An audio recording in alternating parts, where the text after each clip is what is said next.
کہانی نامہ میں خوش آمدید۔ آج ہم ارنسٹ ہیمنگوے کی ایک بہت مشہور بلکہ شہر آفاق مختصر کہانی ہلز لائک وائٹ ایلیفنٹس کا تفصیلی جائزہ لے رہے ہیں۔ یہ 1927 میں شائع ہوئی تھی جی۔ اور یہ کہانی ہیمنگوے کا جو خاص انداز ہے نا، کم الفاظ میں گہری بات کہنے والا، منیملسٹ سٹائل جسے کہتے ہیں۔ ہاں بالکل، اس کا ایک بہترین نمونہ ہے۔ یہ باریکی اور مکالمے پر اتنا زیادہ انحصار کرتی ہے کہ لگتا ہے الفاظ کے درمیان جو خاموشی ہے وہ چیخ رہی ہے۔ ہاں، اور یہی تو ہیمنگوے کا کمال ہے، وہ ان کی آئس برگ تھیوری کہلاتی ہے نا، جی جی، کہ کہانی کی سطح پر جو نظر آتا ہے، مطلب ایک جوڑے کی بظاہر عام سی بات چیت، وہ تو کل حقیقت کا صرف 10% ہے۔ اچھا، باقی 90% جو معنی ہیں، جذبات ہیں، تناؤ ہے، وہ سب سطح کے نیچے چھپا ہوا ہے۔ قاری کو خود محسوس کرنا پڑتا ہے، سمجھنا پڑتا ہے۔ صحیح۔ تو یہ کہانی اس تھیوری کی ایک طرح سے عملی مثال ہے۔ بالکل بہترین مثال ہے۔ تو کہانی ہمیں لے جاتی ہے اسپین کے ایک چھوٹے سے ریلوے اسٹیشن پر۔ سخت دھوپ ہے، تپتا ہوا موسم، ہاں، ایبرو دریا کے وادی کا پس منظر ہے اور دور سفید پہاڑیاں نظر آ رہی ہیں۔ اسٹیشن پر ایک امریکی مرد اور ایک نوجوان لڑکی، جسے کہانی میں جگ کہا گیا ہے، جی جگ، وہ میڈرڈ جانے والی ٹرین کا انتظار کر رہے ہیں۔ اور ماحول میں ایک عجیب سی ٹھہراؤ اور گرمی ہے جو صرف موسم کی نہیں لگتی۔ یہ ماحول بذات خود بہت اہم ہے۔ یہ گرمی، یہ خشکی، کوئی سایہ نہیں سوائے اسٹیشن کی عمارت کے۔ ہاں، یہ سب ان کرداروں کے اندر کا جو تناؤ ہے، بے چینی ہے، اور وہ جو ایک فیصلہ ہے جس کے بوجھ تلے وہ دبے ہوئے ہیں، اس سب کی عکاسی کرتا ہے۔ اور اسٹیشن کا 2 پٹریوں کے بیچ میں ہونا بھی غور طلب ہے۔ اچھا، کیسے؟ یہ واضح طور پر ایک دوراہے کی طرف اشارہ کر رہا ہے۔ انتخاب، 2 مختلف سمتیں، 2 راستے جن کا سامنا اس جوڑے کو ہے۔ صحیح، انتخاب کا لمحہ۔ بالکل۔ اور وہ باہر جس میں وہ بیٹھے ہیں، اس کے دروازے پر بانس کے موتیوں کا پردہ لٹکا ہے۔ یہ بھی ایک دلچسپ تفصیل ہے۔ ہاں، وہ پردہ ایک رکاوٹ جو ہے بھی اور نہیں بھی، مطلب مکمل طور پر الگ بھی نہیں کرتی۔ شاید یہ ان کے آپس کے ابلاغ، ان کی کمیونیکیشن کی کیفیت کی علامت ہے۔ بات ہو رہی ہے، لیکن کیا واقعی کچھ سمجھا جا رہا ہے؟ بالکل، کیا خوب نکتہ اٹھایا آپ نے۔ یہ پردہ ان کے درمیان وہ جو نازک سا نامکمل سا رابطہ ہے نا، اس کی طرح ہے۔ وہ ایک دوسرے سے بات تو کر رہے ہیں، لیکن کیا وہ واقعی ایک دوسرے کی بات سن رہے ہیں، سمجھ رہے ہیں؟ یہ پردہ مکمل علیحدگی بھی نہیں دیتا اور مکمل شفافیت بھی نہیں۔ صحیح۔ اب وہ بیٹھ کر مشروبات کا آرڈر دیتے ہیں۔ پہلے بیئر، 2 سروسز۔ گفتگو شروع ہوتی ہے اور یہیں پر کہانی کا عنوان سامنے آتا ہے۔ وہ لڑکی، جگ، کہتی ہے کہ دور کی پہاڑیاں سفید ہاتھیوں جیسی لگتی ہیں۔ ایک بڑی شاعرانہ سی بات ہے۔ جی، لیکن مرد کا رد عمل فوراً ایک دیوار کھڑی کر دیتا ہے۔ وہ کہتا ہے، میں نے کبھی نہیں دیکھا۔ اور لڑکی جواب دیتی ہے، نہیں، تم نے نہیں دیکھا ہوگا۔ یہ بظاہر تو معصومانہ جملہ لگتا ہے، ہاں، لیکن مرد فوراً جیسے دفاعی انداز میں آ جاتا ہے، کہتا ہے، ہو سکتا ہے میں نے دیکھا ہو، صرف اس لیے کہ تم کہتی ہو میں نے نہیں دیکھا ہوگا، اس سے کچھ ثابت نہیں ہوتا۔ یہ مکالمے کا آغاز ہی ان کے بیچ جو ٹینشن ہے، جو شاید ایک بنیادی اختلاف ہے، اس کو ظاہر کر دیتا ہے۔ صحیح۔ اور یہ سفید ہاتھی کا استعارہ، یہ پھر کہانی کا مرکزی نقطہ بن جاتا ہے۔ سفید ہاتھی، ہاں، مطلب ایک ایسی چیز جو بظاہر قیمتی ہو، منفرد ہو، لیکن جسے رکھنا، سنبھالنا ایک بوجھ ہو۔ بالکل۔ یہ براہ راست اس مسئلے کی طرف اشارہ ہے جس کا ذکر نہیں ہو رہا، جس کے گرد ساری کہانی گھومتی ہے، حالانکہ اس وقت تک قاری کو شاید پوری طرح اندازہ نہیں ہوتا۔ جی، قاری دھیرے دھیرے سمجھتا ہے، اور یہ خوبصورتی اور بوجھ کا امتزاج ہے۔ دراصل یہ استعارہ شاید صرف آنے والے مسئلے یعنی بچے تک محدود نہیں ہے، یہ شاید ان کے پورے رشتے پر، ان کے طرز زندگی پر بھی لاگو ہوتا ہے۔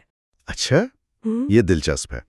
ان کی وہ جو آزادی ہے، ان کا سفر کرنا، ان کا چیزوں کو دیکھنا اور نئے مشروبات آزمانا۔ ہاں، وہ لڑکی کہتی ہے نا یہ۔ جی، یہ سب شاید شروع میں بہت پرکشش لگا ہو، لیکن اب شاید خود ایک سفید ہاتھی بن چکا ہے، ایک بوجھ جسے وہ اٹھا نہیں پا رہا۔ یہ تو گہری بات ہے۔ اسی دوران وہ ایک اور مشروب آزماتے ہیں، انیس دل تورو۔ جی، لڑکی کہتی ہے اس کا ذائقہ لیکورائس یعنی ملٹھی جیسا ہے۔ مرد کا جواب بہت معنی خیز ہے، ہر چیز کے ساتھ ایسا ہی ہوتا ہے۔ ہاں، لڑکی کہتی ہے، ہاں، ہر چیز کا ذائقہ لیکورائس جیسا، خاص طور پر وہ چیزیں جن کا تم نے اتنی دیر انتظار کیا ہو، جیسے ایبسنتھ. کیا یہ زندگی سے مایوسی کا اظہار ہے؟ بالکل، اس میں ایک تلخی ہے، ایک تھکاوٹ کا احساس ہے، جیسے زندگی کی ہر نئی چیز، ہر نیا تجربہ آخر میں ایک ہی جیسا، شاید مایوس کن ذائقہ چھوڑ جاتا ہے۔ یہ ان کی وہ جو خانہ بدوش قسم کی شاید بے مقصد زندگی ہے، اس کی طرف بھی اشارہ کرتا ہے۔ اور لڑکی خود بھی تو اس طرز زندگی پر تبصرہ کرتی ہے۔ ہم یہی تو کرتے ہیں، ہے نا؟ چیزوں کو دیکھتے ہیں اور نئے مشروبات آزماتے ہیں۔ یہ جملہ جیسے ان کی پوری زندگی کا خلاصہ ہو۔ ہاں، اور یہ بات بعد میں اور واضح ہوتی ہے جب ذکر آتا ہے کہ ان کے سامان پر جو اسٹیشن کی دیوار کے ساتھ رکھا ہے، مختلف ہوٹلوں کے لیبلز لگے ہیں۔ اچھا، ہاں۔ یہ ان کی جڑوں سے اکھڑی ہوئی غیر مستقل زندگی کی تصویر ہے، ایک ایسی زندگی جو شاید گہری وابستگی سے، ذمہ داری سے فرار کا ایک راستہ ہو۔ لیکن اب وہ ایک ایسی صورتحال میں ہیں جہاں سے فرار شاید ممکن نہیں۔ بالکل۔ اور پھر گفتگو کا رخ اچانک بدلتا ہے۔ مرد اصل موضوع چھیڑتا ہے، لیکن بہت احتیاط سے، گھومے پھرے انداز میں۔ جی۔ وہ اسے ایک بہت ہی آسان آپریشن کہتا ہے حقیقت میں یہ کوئی آپریشن ہے ہی نہیں، بس ہوا اندر جانے دینا ہے۔ یہ الفاظ سن کر ہی ایک بے چینی سی ہوتی ہے۔ یہ الفاظ کا انتخاب انتہائی اہم ہے۔ بہت ہی آسان، کوئی آپریشن نہیں، صرف ہوا اندر جانے دینا۔ ہاں، یہ سب مسئلے کی سنگینگی کو کم کرنے کی کوشش ہے، اسے معمولی بنا کر پیش کرنے کی کوشش۔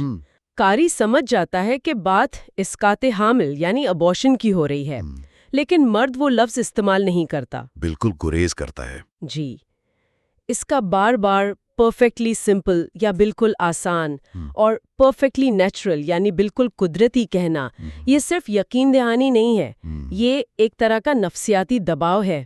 لڑکی پر دباؤ ڈالنا۔ ہاں، وہ لڑکی کو یہ باور کرانا چاہتا ہے کہ یہ کوئی بڑی بات نہیں ہے۔ وہ یہ بھی کہتا ہے کہ وہ اس کے ساتھ جائے گا، ہر وقت ساتھ رہے گا۔ وہ صرف ہوا اندر جانے دیتے ہیں اور پھر یہ بالکل قدرتی ہوتا ہے۔ لیکن کیا واقعی یہ اتنا ہی آسان اور قدرتی ہے، خاص طور پر لڑکی کے لیے؟ یہیں پر ان کے نقطہ نظر کا فرق صاف نظر آتا ہے۔ مرد اسے ایک طرح سے ایک تکنیکی، ایک طبی عمل کے طور پر دیکھ رہا ہے۔ ہاں، جیسے کوئی ٹاسک ہو جسے نمٹانا ہے۔ بالکل، جسے نمٹا کر وہ اپنی پہلے جیسی زندگی میں واپس جا سکتے ہیں۔ لیکن لڑکی کے لیے یہ صرف جسمانی نہیں ہے، یہ گہرا جذباتی اور نفسیاتی معاملہ ہے۔ اور یہ اس کی خاموشی سے ظاہر ہوتا ہے۔ جی، اس کی خاموشی، اس کا زمین پر میز کی ٹانگوں کو دیکھنا، یہ سب اس کی اندرونی کشمکش کو ظاہر کرتا ہے۔ اور پھر وہ پہلا سوال پوچھتی ہے جو اس کی اصل فکر کو ظاہر کرتا ہے۔ اس کے بعد ہم کیا کریں گے؟ ہاں، یہ صرف آپریشن کے بعد کے چند گھنٹوں یا دنوں کا سوال نہیں لگتا ہے نا؟ بالکل نہیں، یہ ایک بنیادی سوال ہے ان کے مستقبل کے بارے میں، ان کے رشتے کے بارے میں۔ کیا سب کچھ واقعی پہلے جیسا ہو جائے گا جیسا مرد دعویٰ کر رہا ہے؟ لڑکی فوراً پوچھتی ہے، تمہیں ایسا کیوں لگتا ہے؟ اس کا شک واضح ہے۔ بالکل، وہ جانتی ہے یا کم از کم محسوس کرتی ہے کہ اس فیصلے کے بعد کچھ بھی پہلے جیسا نہیں رہے گا۔ مرد کا جواب بھی قابل غور ہے۔ وہ کہتا ہے، یہی واحد چیز ہے جو ہمیں پریشان کر رہی ہے، یہی واحد چیز ہے جس نے ہمیں ناخوش کیا ہے۔ کیا واقعی؟ ہاں، یہ بڑا سوال ہے۔ کیا ایک بچہ ہی ان کی ناخوشی کی واحد وجہ ہے، یا یہ ان کے تعلقات میں جو پہلے سے گہری دراڑیں ہیں ان کا صرف ایک مظہر ہے؟ شاید مؤخر و ذکر زیادہ قرین قیاس ہے۔ مجھے بھی یہی لگتا ہے۔ یہ مرد کی طرف سے مسئلے کو سمپلیفائی کرنے کی، آسان بنانے کی ایک اور کوشش ہے۔ وہ سارے مسائل کو اس ایک نقطے پر لا رہا ہے تاکہ اس کا حل یعنی آپریشن زیادہ پرکشش لگے۔ اور وہ یہ بھی کہتا ہے کہ اگر وہ یہ کر لے تو وہ خوش ہوں گے اور وہ اس سے پہلے کی طرح محبت کرے گا۔ یہ محبت کا اظہار بھی مشروط لگ رہا ہے، جو بذات خود پریشان کن بات ہے۔ یہاں طاقت کا توازن، پاور ڈائنامکس واضح طور پر مرد کے حق میں لگتا ہے۔ وہ اپنی خواہشات کو آگے رکھ رہا ہے۔ جی، وہ کہتا تو ہے، اگر تم نہیں چاہتی تو تمہیں کرنے کی ضرورت نہیں، میں تمہیں مجبور نہیں کروں گا اگر تم نہیں چاہتی، لیکن فوراً ہی اپنی خواہش اور آپریشن کے آسان ہونے پر زور دیتا ہے۔ ہاں، یہ کہنے کی طرح ہے کہ تم آزاد ہو، لیکن صحیح انتخاب وہی ہے جو میں چاہتا ہوں، ایک طرح کا مینیپولیشن۔ بالکل۔ اور لڑکی اس دباؤ کو محسوس کرتی ہے۔ وہ پوچھتی ہے، اور اگر میں یہ کر لوں تو تم خوش ہوگے اور چیزیں پہلے جیسی ہو جائیں گی اور تم مجھ سے محبت کرو گے؟ اس سوال میں ایک مایوسی ہے اور شاید ایک آخری امید بھی جھلکتی ہے۔ جی شاید۔ لیکن پھر وہ ایک اور گہری بات پوچھتی ہے، لیکن اگر میں یہ کر لوں تو کیا پھر اچھا لگے گا اگر میں کہوں کہ چیزیں سفید ہاتھیوں جیسی ہیں اور تمہیں یہ پسند آئے گا؟ اوہ، یہ بہت گہرا سوال ہے۔ یہ سوال جیسے ان کے تعلق کی روح پر ہے۔ کیا وہ چھوٹی چھوٹی باتیں، وہ بے ساختہ پن، وہ مشترکہ مشاہدات جو شاید کبھی ان کے رشتے کی خوبصورتی تھے، کیا وہ اس فیصلے کے بعد بچیں گے؟ مرد کا جواب پھر ٹال مٹول والا ہے۔ مجھے یہ پسند آئے گا، مجھے یہ اب بھی پسند ہے، لیکن میں اس بارے میں سوچ نہیں سکتا۔ تم جانتی ہو جب میں پریشان ہوتا ہوں تو کیسا ہو جاتا ہوں؟ اپنی پریشانی کو جواز بنا رہا ہے۔ ہاں، اور پھر وہی بات دہراتا ہے کہ آپریشن بالکل آسان ہے، اس لیے پریشانی کی بات ہی نہیں۔ وہ لڑکی کے اصل سوال کا جواب نہیں دے رہا۔ بالکل نہیں۔ اور اس مقام پر لڑکی جیسے ٹوٹ جاتی ہے۔ وہ کہتی ہے، ٹھیک ہے، میں یہ کروں گی کیونکہ مجھے اپنی پرواہ نہیں۔ یہ جملہ کتنا تکلیف دہ ہے۔ یہ انتہائی اہم لمحہ ہے۔ مجھے اپنی پرواہ نہیں، اس کے کئی مطلب ہو سکتے ہیں۔ کیا یہ مکمل شکست ہے؟ یا طنز؟ یا طنز؟ کیا یہ مرد کی خواہش کے سامنے ہتھیار ڈالنا ہے؟ کیا اس میں ایک تلخ طنز چھپا ہے کہ مرد کو صرف اپنی پرواہ ہے؟ یا یہ گہری مایوسی اور لا تعلقی کا اظہار ہے؟ شاید یہ سب کچھ بے وقت ہے۔ بالکل، شاید یہ سب کچھ ہے۔ مرد رسمی طور پر اعتراض کرتا ہے، لیکن مجھے تمہاری پرواہ ہے۔ مگر لڑکی اپنی بات پر قائم رہتی ہے، او ہاں، لیکن مجھے اپنی پرواہ نہیں ہے اور میں یہ کروں گی اور پھر سب کچھ ٹھیک ہو جائے گا۔ اس کا لہجہ تقریباً میکینکلی لگتا ہے۔ جی بالکل۔ اس گفتگو کے بعد جگ اٹھ کر اسٹیشن کے آخری سرے تک جاتی ہے اور وہاں منظر بدل جاتا ہے۔ وہ دوسری پٹریوں کے پار دیکھتی ہے۔ ہاں، وہاں کیا ہے؟ وہاں اناج کے لہلہاتے کھیت ہیں، ایبرو دریا بہہ رہا ہے، اس کے کناروں پر درخت ہیں، دور پہاڑ نظر آ رہے ہیں۔ یہ زندگی، زرخیزی اور امکانات کا منظر ہے۔ یہ اس بنجر خشک بے رنگ اسٹیشن کے منظر سے بالکل الٹ ہے جہاں وہ اب تک بیٹھے تھے۔ بالکل متضاد۔ ہیمنگ وے یہاں دو مختلف دنیاؤں، دو مختلف مستقبل کے امکانات کو بصری طور پر پیش کر رہا ہے۔ بالکل۔ ایک طرف اسٹیشن کی بے رونق، انتظار اور بے یقینی کی دنیا ہے جہاں وہ پھنسے ہوئے محسوس ہوتے ہیں۔ دوسری طرف فطرت ہے، زندگی ہے، بڑھوتری ہے، اور جیگ اس فرق کو محسوس کرتی ہے۔ وہ وہاں کھڑے ہو کر کہتی ہے، اور ہم یہ سب کچھ حاصل کر سکتے تھے۔ ایک لمحے کو لگتا ہے وہ صرف خوبصورت منظر کی بات کر رہی ہے، جی، لیکن پھر وہ کہتی ہے، اور ہم ہر روز اسے مزید ناممکن بنا رہے ہیں۔ اب واضح ہو جاتا ہے کہ وہ صرف منظر کی بات نہیں کر رہی۔ سب کچھ سے اس کی مراد شاید وہ زندگی ہے جو ان کے پاس ہو سکتی تھی، شاید بچہ، شاید ایک مستحکم رشتہ، شاید ایک گھر۔ ہاں، وہ محسوس کرتی ہے کہ ان کا موجودہ راستہ انہیں اس سب کچھ سے دور لے جا رہا ہے۔ اس کا اگلا جملہ اور بھی زیادہ پر اثر ہے، یہ اب ہمارا نہیں رہا۔ اوہ، اور جب وہ اسے چھین لیتے ہیں تو یہ کبھی واپس نہیں ملتا۔ یہ صرف بچے کو کھونے کا خوف نہیں لگتا، یہ اپنی ذات، اپنے تعلق، اپنی زندگی کے کسی قیمتی جوہر کو کھو دینے کا احساس ہے، ایک ناقابل تلافی نقصان کا احساس۔ بالکل۔ مرد اسے واپس سائے میں بلاتا ہے۔ وہ اس کی کیفیت کو سمجھنے سے قاصر لگتا ہے، کہتا ہے، تمہیں ایسا محسوس نہیں کرنا چاہیے۔ اور لڑکی کا جواب کمال کا ہے، میں کچھ محسوس نہیں کر رہی، میں صرف چیزوں کو جانتی ہوں۔ کیا بات ہے! یہ جیسے جذبات سے بالا ہوتے ہو کر ایک سرد، تلخ حقیقت کا ادراک ہے۔ یہ اب صرف احساسات کی بات نہیں رہی، یہ علم بن چکا ہے کہ کیا داؤ پر لگا ہے۔ وہ واپس میز پر آ جاتے ہیں، لیکن اب گفتگو کی نوعیت بدل چکی ہے۔ مرد پھر سمجھانے کی کوشش کرتا ہے۔ جی، وہ پھر کہتا ہے، تمہیں سمجھنا ہوگا کہ میں نہیں چاہتا کہ تم یہ کرو۔ اگر تم نہیں چاہتی، میں اس کے ساتھ آگے بڑھنے کو پوری طرح تیار ہوں، اگر یہ تمہارے لیے کچھ معنی رکھتا ہے۔ یہ پھر وہی ظاہری طور پر معقول بننے کی کوشش ہے، لیکن لڑکی اب اس جال میں نہیں آتی۔ وہ پوچھتی ہے، کیا یہ تمہارے لیے کچھ معنی نہیں رکھتا؟ ہم ساتھ رہ سکتے ہیں؟ یہ سوال سیدھا مرد کی خود غرضی کو بے نقاب کرتا ہے۔ بالکل۔ مرد پھر اپنی محبت کا یقین دلاتا ہے، میں تمہارے سوا کسی کو نہیں چاہتا، اور پھر وہی تکرار۔ اور میں جانتا ہوں کہ یہ بالکل آسان ہے۔ اس بار لڑکی کا جواب طنز سے بھرپور ہے۔ ہاں، تم جانتے ہو یہ بالکل آسان ہے۔ یہ طنز اب بہت واضح ہے۔ وہ مرد کی آسانی کی مسلسل تکرار سے نہ صرف اکتا چکی ہے، بلکہ اسے جھوٹ سمجھتی ہے۔ ابلاغ، کمیونیکیشن مکمل طور پر ٹوٹ چکا ہے۔ جی۔ اور پھر وہ آخری مایوس کن کوشش کرتی ہے۔ کیا تم اب میرے لیے کچھ کرو گے؟ مرد فوراً کہتا ہے میں تمہارے لیے کچھ بھی کروں گا. اور لڑکی التجا کرتی ہے 7 بار مہربانی کر کے دہرا کر، کیا تم مہربانی کر کے مہربانی کر کے مہربانی کر کے مہربانی کر کے مہربانی کر کے مہربانی کر کے مہربانی کر کے بات کرنا بند کرو گے؟ یہ التجا نہیں ہے، اب یہ ایک چیخ ہے، یہ ابلاغ کی موت کا اعلان ہے. ہاں، وہ بحث سے، دلیل سے، الفاظ سے تھک چکی ہے. وہ صرف خاموشی چاہتی ہے، اس اذیت ناک گفتگو کا خاتمہ چاہتی ہے. مرد پھر بھی باز نہیں آتا، لیکن میں نہیں چاہتا کہ تم کرو. مگر لڑکی اسے کاٹ دیتی ہے، میں چیخوں گی. یہ دھمکی. یہ دھمکی آخرکار مرد کو خاموش کرا دیتی ہے. یہ اس کی بے بسی کی انتہا ہے، لیکن یہی واحد ہتھیار اس کے پاس بچا ہے. بالکل. اسی لمحے ویٹریس آ کر بتاتی ہے کہ ٹرین 5 منٹ میں آ رہی ہے. حقیقت جیسے مداخلت کرتی ہے. ہاں، وقت آ گیا ہے. مرد سامان اٹھا کر دوسری پٹری کی طرف لے جاتا ہے. واپس آتے ہوئے وہ بار میں رک کر اکیلے ایک اور مشروب پیتا ہے. اکیلے؟ جی، اکیلے. اور ہیمنگ وے لکھتا ہے کہ وہ وہاں دوسرے لوگوں کو دیکھتا ہے جو معقولیت سے ٹرین کا انتظار کر رہے تھے. یہ معقولیت سے انتظار کرنے والے لوگ، یہ شاید اس جذباتی طوفان کا بالکل الٹ ہیں جس سے وہ اور جگ گزر رہے ہیں. ہاں. کیا مرد ایک لمحے کے لیے عام غیم پیچیدہ زندگی کو دیکھتا ہے اور اپنی صورتحال کا تضاد محسوس کرتا ہے، یا یہ صرف ایک مشاہدہ ہے؟ یہ لمحہ اہم ہے. یہ مرد کو اس بحران سے باہر معمول کی دنیا کے تناظر میں رکھتا ہے.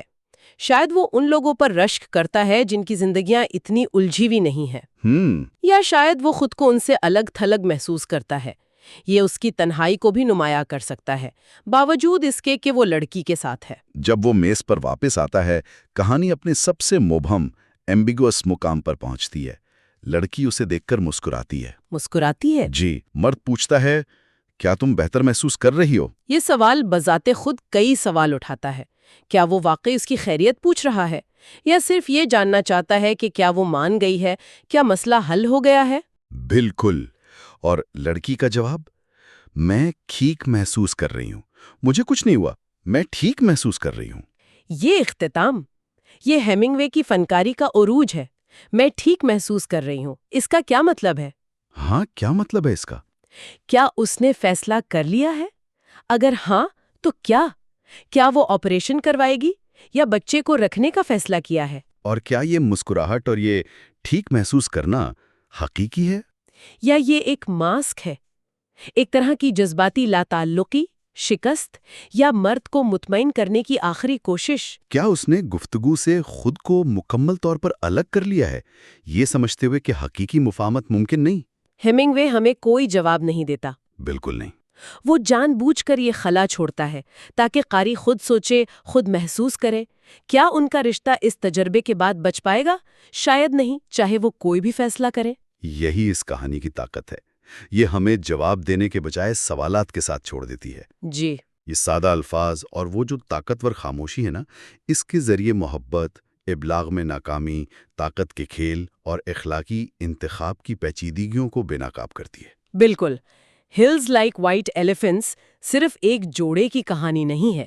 یہ اس بات کی گہری عکاسی ہے کہ لوگ کس طرح سطحی عام بات چیت کے پیچھے اپنے گہرے خوف، اپنی خواہشات اور وہ سچائیاں جنہیں وہ کہہ نہیں پاتے انہیں چھپاتے ہیں. اور یہ ہمیں دکھاتی ہے کہ جو کچھ نہیں کہا جاتا، ہاں، وہ اکثر کہے گئے الفاظ سے کہیں زیادہ بلند آواز میں بولتا ہے اور زیادہ تباہ کن ہو سکتا ہے. بالکل. ابلاغ کی ناکامی صرف غلط فہمی پیدا نہیں کرتی، یہ زندگیاں بدل سکتی ہے، راستے جدا کر سکتی ہے. اس گہرے جائزے میں ہمارے ساتھ رہنے کا بہت شکریہ. اور جاتے جاتے ایک نکتہ سوچنے کے لیے چھوڑ جاتے ہیں. جگ کی وہ جو آخری مسکراہٹ ہے اور اس کا کہنا میں ٹھیک محسوس کر رہی ہوں، کیا یہ آنے والے طوفان سے پہلے کا سکوت ہے یا طوفان کے گزر جانے کے بعد کی ویرانی؟ گہرا سوال ہے. اس کا جواب شاید ہمیشہ قاری کے تصور میں ہی رہے گا. کہانی نامہ کے ساتھ رہنے کا شکریہ. اگر آپ کو یہ گفتگو اور اس کا تجزیہ پسند آیا تو برائے کرم چینل کو لائک، سبسکرائب اور شیئر کریں تاکہ ہم آپ تک مزید ایسی گہری اور سوچنے پر مجبور کرنے والی کہانیاں لا سکیں.